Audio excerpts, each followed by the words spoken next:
Я, біз кітап оқымайтын болып кеттік. Сәйкесінше сөздік қорымызда бір бала жақсы тілні жақсырады, а бір бала өкінішке орай болып қалды. Бұл жобада біз танымал достарымыздың сөздік қоры мен фантазиясының қаншалықты дамығанын тексереміз. Ассалаумағалейкум, құрметті достар, YouTube желісінде келесі шығарылым бізбен бірге бүгін қонақта самый позитивный қонақ, ең көңілді қонақ. Өзі блогер, өзі әнші, өзі жайдарманшы, өзі папа, ну просто менің досым. Биші бар. Биташарistмін. Неге көзім бақырайып думайып береді? Әлемдегі номер один биташарист. Әлемдегі номер один биташарист. Джинси алдым кеше қымбат. Джинсиалист. Абдол Тілеков. Қош келдің достар. Уақыт бөліп келгеніңе саған көп рахмет. Мен сізді баяғыдан білем, Дакансадан бері көріп жүрміз, Даканса көріп жүрміз. Сізді де жақсы танимын, Қабдолдың шоудың автор ретінде де, көптеген кино сериалдардың сценаристі ретінде де барлықтарыңызды білем. Неге шақырып алдыңдар? Біздің шығарылымыздың бас демеушісі 100 квадратов ұжымы. Қазақстанның әр қаласында біздің филиалымыз бар. Келіп тегін консультация алсаңыздар болады. Осы шығарылымдағы ең көп лайк жинаған досымызға 100 000 теңгелік сертификатымыз бар. Әр қазағымыз үйлі болсын. Бізде мынандай біреуміз автор, сценарист жобаларда, біреуміз за кулисі бәрімен араласамыз жобалар. Сосын біз айттық, давай бізді ақш болайық бір нәрсе дедік та. Уақытымыз бар кезде. Не істейміз дедік те, андай өзіміз істей алмайтын нәрсені істеп көруіміз керек. Сосын адамдардың сөздік қорын тексереміз деп шештік. Сосын мынау нешінші шығарылым екенін білмеймін ше, бірақ біздің бағдарламаның аты жоқ. Аты жоқ. Ютубқа жазған кезде деп голосовойға үндемей тұрасың, өзі пам-пам-пам.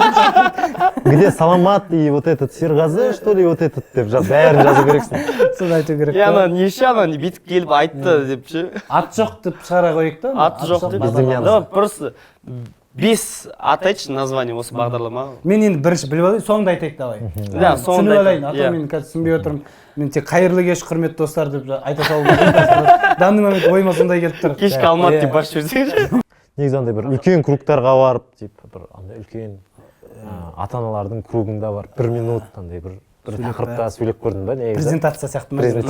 Негізі мектеп кезінде болған, реферат тапсырған кезде түсіндіріп бер дейді, потому что рефератты олар мұғалімдер ойлайды, көшіріп алдым деп ойлайды, сондай мақсатта не екенін түсіндіріп береді. Сол кезде түсіндіріп беретін жағдайлар болды. Түсінгеніңді айт деген сабақ. Түсінгеніңді айт деген сияқты. Сол кезде қиналғам. Былай 1 минут па енді бүйтіп айтып беріп ондай болған жоқ. Мен биташарда 1 сағат айтамын енді, базар жоқ. Мен презентация, мен тойдағы 1 сағат биташар полный. Тойдың презентациясы негізі биташар ғой. Сол қалай, той қалай бастады? Келіннің презентациясы ол. Келіннің презентациясы.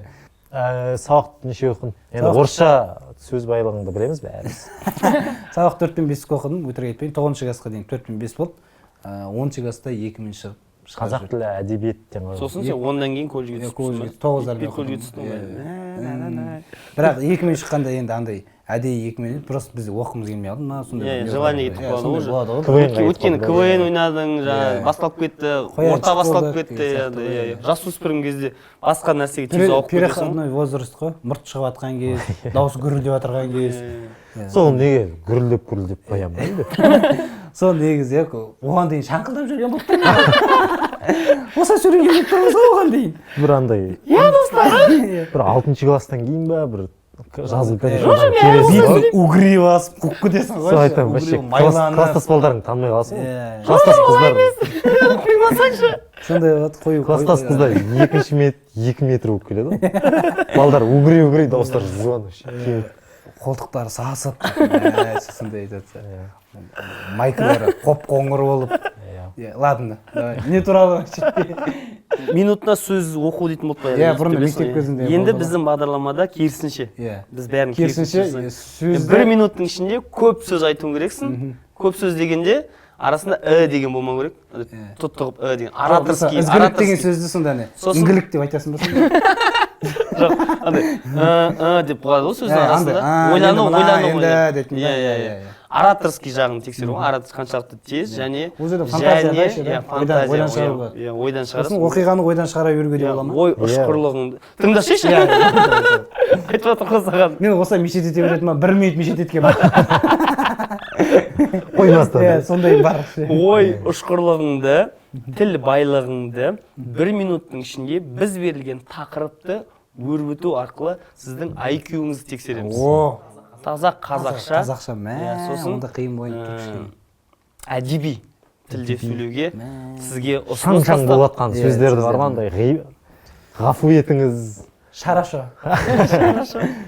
Мен біздің кітапты береміз. келістік қой. Орысша емес қой. Орысша емес қазақша. Так, қара кітап. Блэкнот. Өзің таңдап алу Кез келген Кез бетін келген ашасың бетін да. ашасың. Так, мына еще жабықтырған жері шығып қалды да, өз беті интересный болып тұр. Интриганың артына Интрига. интриганың.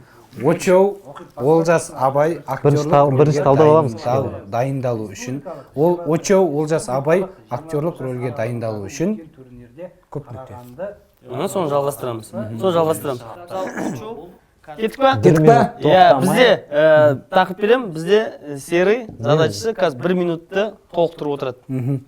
Жалған ақпараттар айтса да бола береді. Болады, кез келген. Шама келгенше бірақ қазақша, Қазақша. көркем сөздермен өзіңіздің Әрлейсіз. тілбайлығыңызды пайдаланып. Ал кеттік. Жарайды. Кеттік, басталды ма? Басталды. Очоу, Олжас Абай актерлік рөлге дайындалу үшін көптеген қайтадан Сразу Бірінші кетіп қалдық кәм. Үші ысы андай болып келді ғой. деп толтырып ар жақта 3-4 сөз мен айтамын деп. Давай кеттік. 1, 2, 3. Очоу, Олжас Абай актерлік рөлге дайындалу үшін көптеген эксперименттерден деп айтуға да болмайды негізі. Бұл эксперимент дейтін любой тілде. Қопырағаншы. Эксперимент дейді айтуға бола ма? Қазақшасы бар ма эксперимент? Эксперименттің қазақшасы Лаборатория аударылмайды. Велосипед. Эксперимент, перемен, ол басқа. Давай, жоқ, негізі бар ғой. Тәжірибе ма? Тәжірибе болады ғой да? Тәжірибе жасап деп кете береді ғой. Соны білмеймісің ғой, жүргізуші болып. Кеттік, дайынсың ғой. Бастан бастап жатыр. Қайта бастан беремін. Манауға жазылмайын. 1, 2, 3, 1 минут.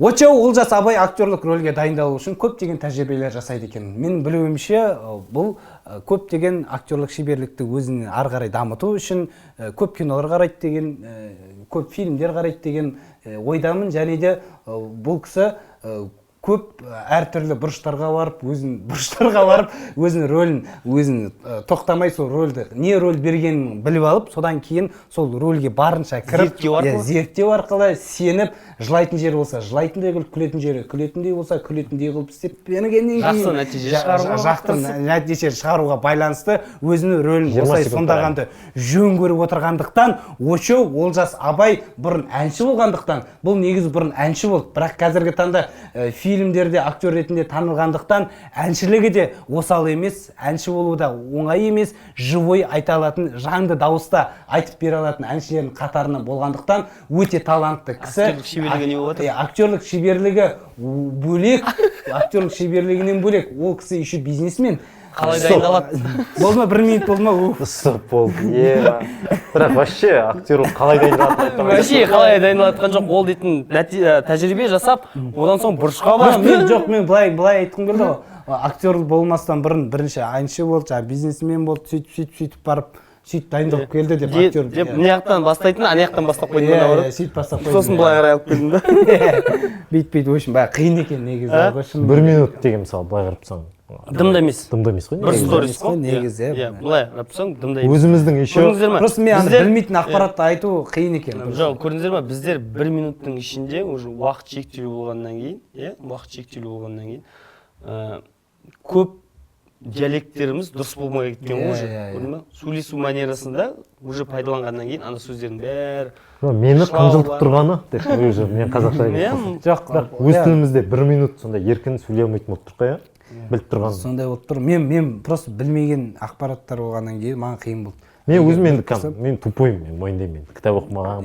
Мен де оқымаған, мен де дұрыс. Сен кітап оқып жүрдің ғой бір неден көрген кезде. Свитсон қуғанда болдым да, Wi-Fi болмай.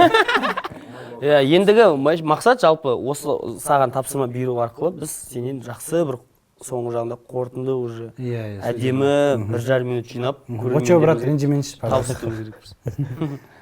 Так.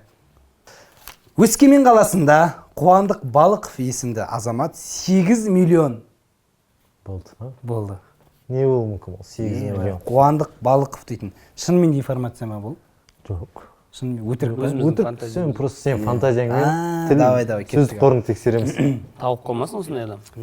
Өскемен қаласында Қуандық Балықов есімді азамат 8 миллион теңгені бірден жинап алмаған, оны бірінші айналымға айналдырған. Ол ақшаны қайдан тапты десе, ол жігіт бірінші қарбыз сатып бастаған, содан кейін оборот айналғаннан кейін, жақсы табыс тапқаннан кейін, 2 миллиондай ақша тапқаннан кейін, оны 2 миллионды бірден киімге немесе тамаққа бірдемеге жұмсамай, ол ақшаны ары қарай бизнеске сала берем деген ниетпен көптеген бизнестер жасай тұра 8 миллион теңгеге жеткеннен кейін, сол 8 миллион теңгені алып жақсы жақсылық жасауға ниеттенгеннен кейін жарты сумасын жақсылыққа жұмсады деп естідім, және де қалған 4 миллионды ішті. Қуып кетті деп естідім. Ол жігіт қазір розыскта жүр, іздеп жүр. Қайда екен ел білмейді. Оны ата-анасы да барлығы іздеп жатыр. Құрметті Қуандық бауырым, егер сен осы видеоны көріп отырсаң, бізге хабарлас, болды, бәрі ұмытылды, ақша дүния кетсін, басының амандығы керек бізге, елге орал, Швейцария еліне қайтып кел. Болма, нормально болма. Кішкене әтер. Енді бұл жерде тым жақсы 8 миллион бар адамды Жаман адам қылып жібердің бро. елден шығарып жіберді ғой. Елден шығарып жіберді ғой кәдімгі. 4 миллион нормально кетті ғой. 4 миллион 4 миллион қайырымдылыққа кетіп тұр ғой 4 миллион қуып кетіп тұр ғой енді. Іште ше дегенше. Іште дейтінші. Енді бұл жерде поправка да, мен дұрыстап отырмыз Иә. Бизнес деген негізі бизнесмен деген кәсіпкер қазақша.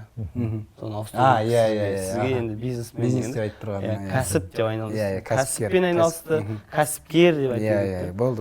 Сондықтан сізге бір 4 миллионның қазақшасы жойып алғанның далбан.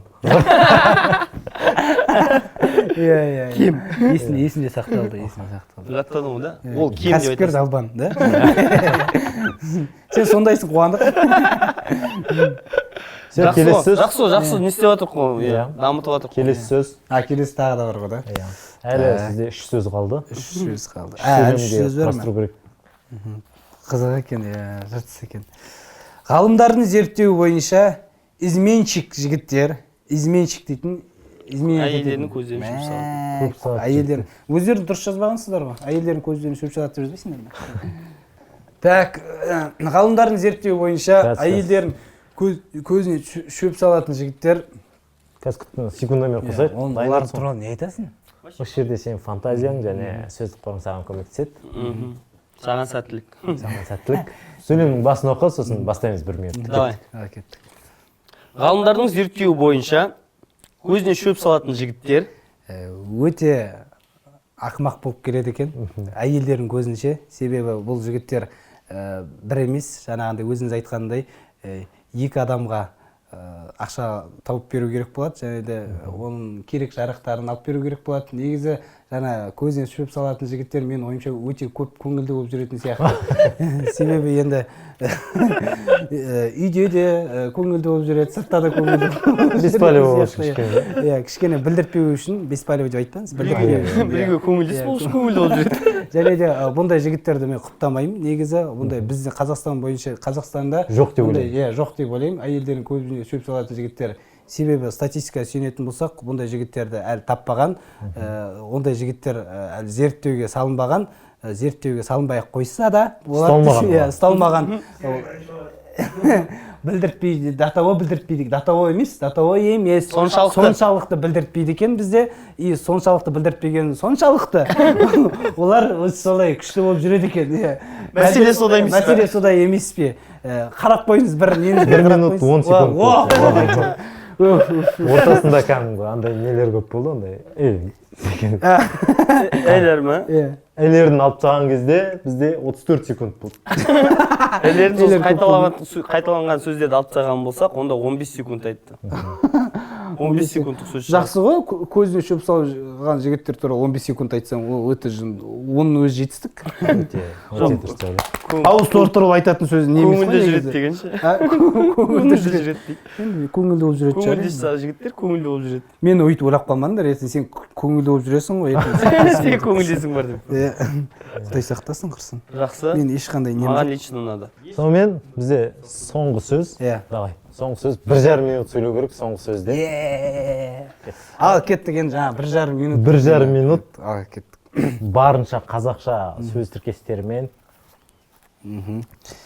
Бірден дайын отырыңыз. Ежелгі Римде операция үстінде науқасқа бірдеңе болса, Рим елінде сол науқасқа көптеген ақша бөлінеді екен, қаражат бөлінеді екен. Яғни өз елдерінде сол науқасқа керек жарақ, тамағы, киімі, көлігі, үйі және де сол елден бөлек елдің сыртында өздері мал, 4 түлік мал сияқты өздерінің елдерінде ұстайды ғой. Сол сияқты өздерінің кәсіп ашуға көп ақша бөлінеді екен. Егер де ол науқас тірі қалса,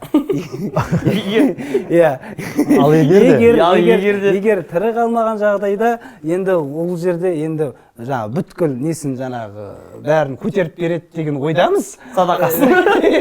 Содан кейін енді ағайын тума туысы бар шығар, енді оларға да енді сондай ақша бөлмесе де, бірақ сол жасап береді ау тірі кезінде деген сияқты соның орнын басып беретін жақсы қомақты ақша бөлінеді деп естідім. Бұл енді білмеймін, бұл өтірік ақпарат па, шын ақпарат па екенін, бұл енді маған сенбесеңіздер де болады, бірақ сенсеңіздер де болады. Солай болып қалуы мүмкін. Бірақ Рим халқы ешкімді ренжітпейді деген ниеттеміз, және операция жасайтын адамдарда, дәрігерлерде өте жоғары білімде деп естідім.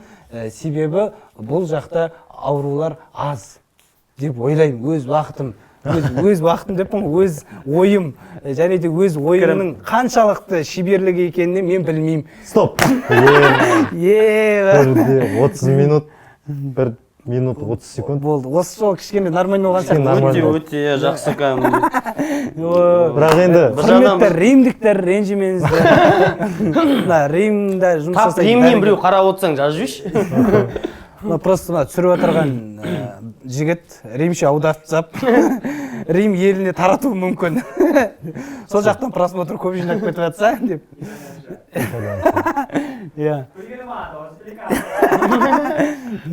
Ертең зәуілен түсіп өтпесін, Римнің бір операция жасап отырған дәрігерлері. Мен қаншама адамды тірі қалдырдым деп.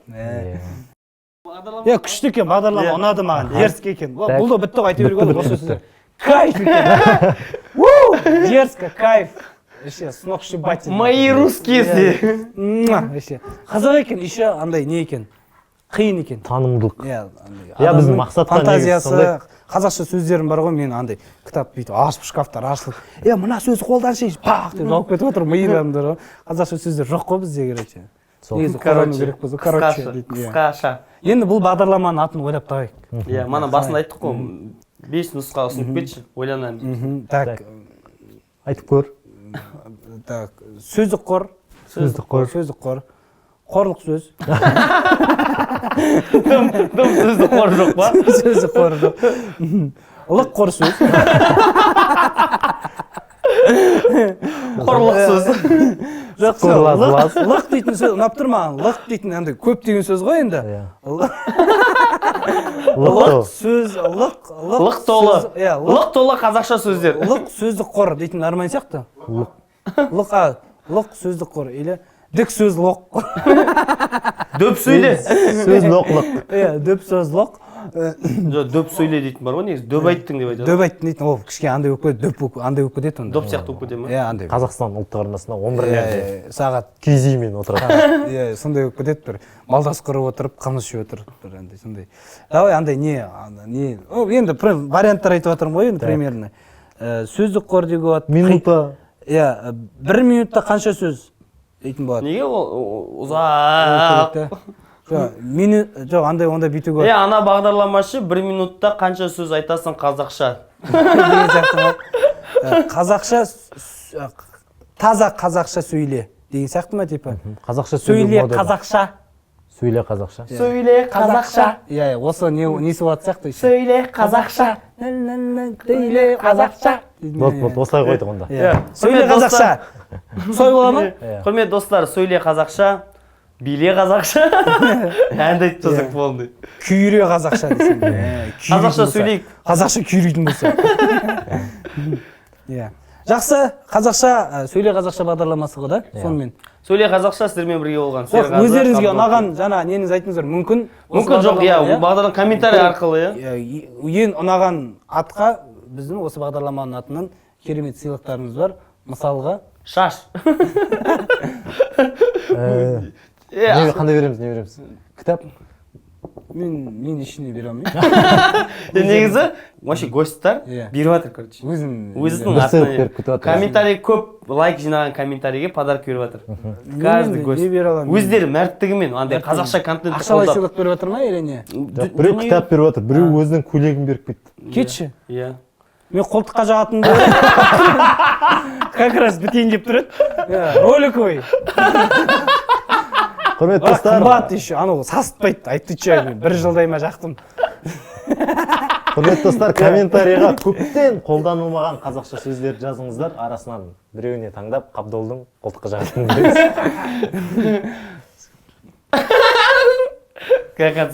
Келесі керек екен өзіме пока бере алмаймын жақсы күнде жолығайық, қазақша сөйлейік, қазақша контент қолдайық.